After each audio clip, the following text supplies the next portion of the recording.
Today there are a lot of important updates from the Pokrovsk direction. Here Ukrainians executed a coordinated assault to reclaim Kotlyne, breaking through Russian defenses in a powerful shock assault. With Russian defenses horribly undermanned and under strength, elite Ukrainian assault units exploited their weaknesses to the maximum effect. The goal of the Ukrainian forces in this area is to retake control of the settlement of Kotlyne. Russians are trying to use Kotlyne to cut off the main supply road leading into Pokrovsk.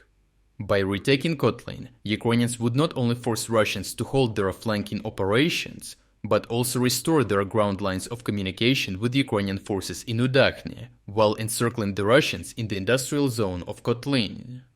To achieve this, the Ukrainians conducted a multiphase ground assault operation. The Ukrainian plan was first to suppress the Russian forces in Kotlyne with intense drone strikes and artillery shelling, preventing them from maintaining their defenses and blocking their reinforcements.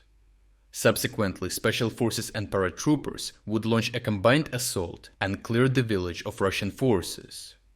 The main advantage of the Ukrainian forces in this area is that they previously dismantled the outer perimeter of Russian defenses of Kotlyne with several special forces raids. Furthermore, due to the constant Ukrainian drone and artillery strikes on Russian logistics, Russian forces on the front line were increasingly undermanned and under strength. Russians could only maintain a platoon-sized force of 40 to 50 soldiers in the town, roughly a quarter of what they would need to mount a proper defense. Additionally, as Russian forces could only move to Kotlin on foot, they had been unable to strengthen their defenses with any heavy weapons, leaving the Russian soldiers in Kotlyne dangerously outmatched. On the other hand, Russians maintained control over the industrial zone of Kotlyne, providing powerful defensive positions for the Russians. This would make any head-on assault of these facilities a bloody endeavor, as Ukrainian commanders devised a plan to starve out the Russians instead. Combat footage from the area reveals how the Ukrainian forces initiated their counterattack with intense drone and artillery strikes on Russian positions in a compound guarding the entry into Kotlyne. After dismantling Russian firing positions, Ukrainian special forces from the 3rd Regiment conducted thunder run assaults to cause further chaos in the compound. The Ukrainians used speed and shock to overwhelm the remaining Russian defenders, firing through the walls of buildings with 50 caliber machine guns as if they were made of paper.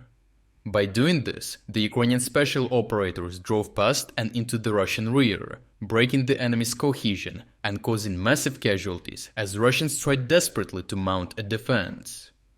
These thunder runs rendered Russians incapable of setting up an organized resistance against the main Ukrainian force, allowing elite airborne units from the 25th Brigade to conduct the ground assault to capture the village. The Ukrainian paratroopers capitalized on the shock created by the special forces, clearing out the remaining Russian positions in the village in house-to-house combat.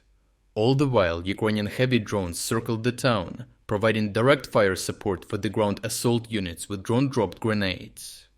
Finally, the last remaining Russian positions at Kotlyne, consisting of dugouts and trench networks in the tree lines surrounding the settlement, were cleared by the 425th Assault Battalion to consolidate complete control of the village. Additional footage reveals how 5 Ukrainian operators from the 130th Skala Battalion managed to corner 10 Russian soldiers in a dugout. Ukrainians pinned them down with grenades and small arms fire, allowing them to surround the dugout, killing 8 Russian soldiers and taking 2 prisoners. In the end, Ukrainians successfully recaptured the northern part of Kotlyne and are currently actively working to clear the thick tree belt along the railway line to the south. By further tightening the already narrow corridor to the Russian position in the industrial zone, Russians have been effectively taken into a pocket. While Russian commanders will likely attempt to mount a counteroffensive to push Ukrainians back, they continue to be unable to coordinate larger assaults due to Ukrainian disruption strikes in the Russian rear, meaning that Ukrainians are likely to restore complete control over the surrounding area as well. Lastly, we are officially launching our very first spring sale. This is the best chance to support our independent Ukrainian reporting while getting a huge 40% discount on your subscription. As you know, this sale comes at a very difficult time for Ukraine. That is why right now, your support is more important than ever. By subscribing, you will not only support our efforts, but also gain access to our exclusive insights, comprehensive overviews of all fronts, and strategic geopolitics videos. If you wanted to support our efforts but never got a chance, now is the perfect moment to make a difference. So check out the link in the description to join our cause and become an exclusive member of our community. I truly appreciate everyone who stepped up to join us. Your support means the world to us.